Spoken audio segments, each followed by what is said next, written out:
Le Gabon libéré? Les habitants de Libreville étaient plus d'un millier à fêter l'investiture du président de la transition Brice Oligui Nguema. Après 55 ans d'un règne sans partage de la dynastie Bongo, les Gabonais ont la conviction de vivre depuis quelques jours, un moment historique, et ils veulent surtout croire à une nouvelle redistribution des cartes. Ce millier de manifestants ne représente rien par rapport aux liesses populaires qui ont suivi les coups d'État au Mali, au Niger ou au Burkina Faso. Mais, qu'à cela ne tienne, l'avenir nous le dira.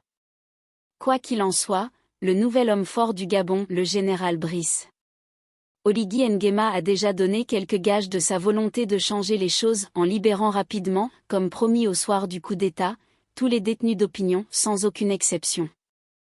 Il a aussi promis au laissé-pour-compte du régime Bongo, le versement immédiat des pensions, bloquées à cause d'une gestion catastrophique du volet social par l'ancienne classe dirigeante. Par ailleurs, il a garanti au peuple gabonais de mettre un terme à l'injustice systémique, dénoncée sans cesse par la société civile, mais dont les autorités, sous l'ère Bongo, n'en avaient que faire, et jetaient en prison les journalistes, les cadres et des citoyens lambda, pour avoir seulement dénoncé la corruption, les passe-droits, l'injustice et la misère.